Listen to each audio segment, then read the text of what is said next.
Everywhere I look, I see my face, Thomas thought, as he scrolled through the datanet.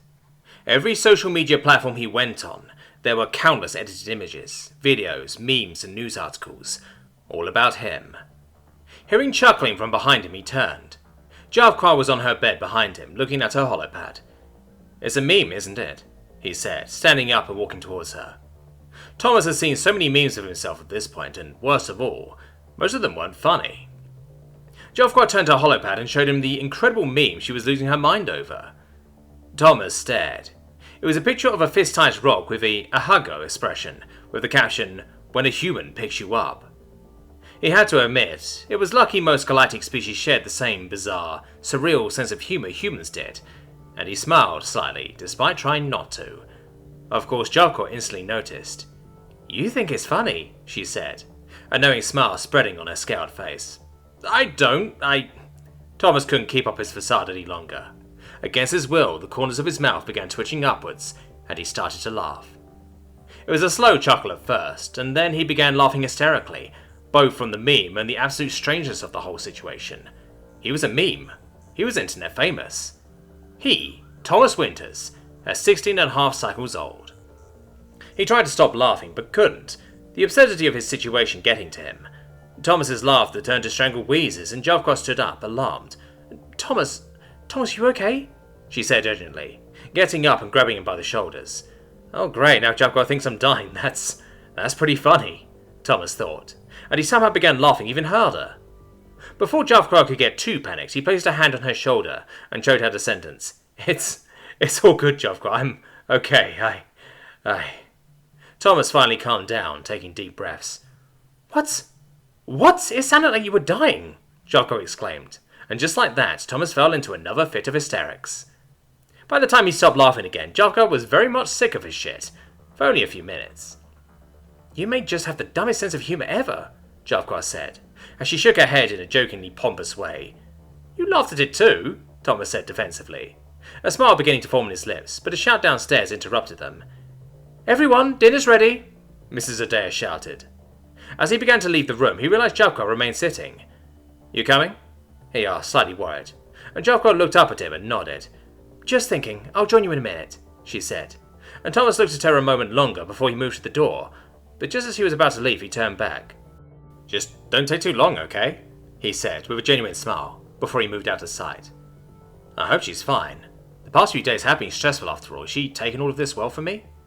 Thomas wondered, as he gazed back at Jackster's room. Jackster continued to sit there, staring at where Thomas stood just a second ago. She spent the next minute thinking on her feelings, as much as it made her feel dumb for doing so. "I like Tom so much it hurts. Would he like me the way I like him? Wait, but what if he has a girlfriend I don't know about? What? No, then surely he would have mentioned her. I don't even know if he's into girls. Wait, what am I on about?" Jackster thought, as conflicting thoughts and emotions mushed together inside her head. Thinking intensely, Jackster made up her mind then and there. She was going to talk to Tom after dinner. It wasn't going to be easy, but she was going to do it. Thomas ate the dinner Mrs. Adair had cooked. For just meat, her meals were always varied and delicious. Glancing at his side towards Jackster, Thomas noticed that she looked deep in thought and somewhat nervous. Keeping a watchful eye on her and after he ate, he decided to talk to her after dinner. As they brushed their teeth, Thomas continued looking sideways at Jackster, who noticed. "What?" she asked, and Thomas shrugged. "You look sad," he said. "What? Everything's fine," Jackster said, but Thomas could tell she didn't mean it. He decided not to start a serious conversation while his mouth was filled with toothpaste foam, plus he needed to shower anyway. As Jackster began to leave the bathroom so he could shower, she seemed hesitant, as if she wanted to ask him something, but she left nonetheless. Stepping under the shower's hot water, he began to think. As he wondered what it could be about, a terrible idea struck him. What if she's getting sick and tired of my shit? After the incident in the class, and now, what if she doesn't want to associate with me anymore? Thomas thought grimly. No, there's no way, right? We're close after all. I'm being dramatic. She probably wants to tell me that I snore really loudly or something. Brushing the idea aside, Thomas began trying to think of something that he thought would actually be likely. Not being able to think of anything conclusive, Thomas begrudgingly gave up and turned off the shower, climbing out and stepping onto the body dryer. Dumping his dirty clothes in the washing chute, he quickly panicked, thinking he had left his holopad in his pants pocket. Thankfully, before Thomas started ripping his hair out, he remembered that he had left it on Jovkar's desk, and he sighed in relief. With that out of the way, he changed into his sleepwear and exited the bathroom.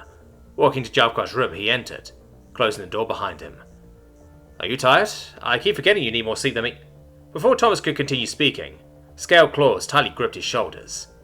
He looked up at his friend's face, expecting a joking remark, but was unnerved by the resolved yet fearful look on Jovkar's face. She clearly wanted to say something, so he waited for her to speak. Thomas, I have a crush on you and I wanted to know if you feel the same way about me, she blurted out. Her eyes scrunched shut and her jaw clenched. And Thomas tensed. Jovkar had spoken too fast for him to hear properly, but had he just heard the word crush? Whoa, I didn't hear you at all. Could you repeat that? He asked. And Jovkar looked like she wanted to die. Forcing herself to speak coherently, Jovkar repeated herself. I have a crush on you, and I wanted to know if you felt the same way, she exhaled, fidgeting madly. Thomas blinked. It took him a few seconds to comprehend her words, and even more to articulate a response. While he was also very, very surprised, he was also very relieved. What she wanted to say to him could have been a whole lot worse. The answer came out of his mouth a lot easier than he expected it would. Wow, yeah, Thomas stammered. As simple as that, no convoluted conversation, no dumb back and forth or misunderstanding, just a simple response. There was an awkward silence, and he scratched his head. Before he could say anything more, he was brought into a near bone-crunching hug. Thomas immediately returned the gesture, a fierce blush turning his pale skin bright red. What the fuck just happened? Jovkar had not been more relieved in her life. She was expecting a half answer, so as not to hurt her feelings, but to be able to get a straight answer, and the answer being yes. She was so ecstatic that she hadn't realized she had hugged Thomas until he returned the gesture. She felt like her brain was going to melt at any moment. That, or wake up in bed and realize she had dreamt the entire scenario. This had better not be a dream, she thought, as she looked down at her little deadly living heater. Valus was glad his immediate family lived on Cleven 4. He didn't need to travel much, unlike other students who had to travel for days to the homeworlds. As he sat in the living room surrounded by squabbling siblings, he zoned out to think about the video circulating online of a familiar-looking human killing a large mammal, and he wasn't sure whether to be impressed or scared. In the end, he knew that that was just human nature, and that they shouldn't be discriminated against for it. It wasn't like he was going around attacking sapiens or anything. As long as it was wild beasts, it was okay. It was for those reasons that he couldn't stand the headmaster's views. Not that he would say that to his face. Otherwise, how else would he be able to glean information from him? The magistrate was clearly up to something shady, and he was going to figure out what. There had been one point when he was close, when he had looked through the headmaster's purchase logs and found odorless knockout gas. Unfortunately, the substance doubled as sleeping medication, so he couldn't report the headmaster then and there. All this just so he could start dumb rumours and spread hatred and worry, Valus thought bitterly.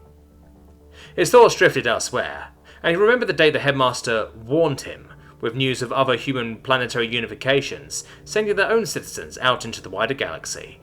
Apparently that also meant their school was probably getting more human students. Valus went online to see if there were any humans talking about it, only to find a plethora of humans going out of their way to type in English so broken that DataNet's built-in translator was having a hard time doing its job. Alongside the odd writing was something the humans were calling an ancient meme that read, "Apes stronger together," further confusing Valus as he stared at the picture of a very hairy, primitive-looking mammal. The even weirder thing was that Thomas was tagged in every single one of them. Valus sighed. I can't wait to see the carnage the new human students will cause, he thought.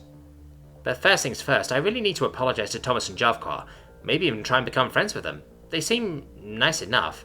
I just hope I haven't spoiled it, Valus thought to himself, as he began thinking of the future. He held his face with his two single-digit manipulators, as his anxiety began kicking in. Yeah, that's gonna suck, he thought, before he felt his antenna being grabbed. Huh? Valus looked up just in time to see one of his many younger siblings tying his antenna together. Yep! Before he could stop them, they finished their prank and rushed off, disappearing into a crowd of family members. Valus slouched in silent misery as he began the tedious process of untying his antenna.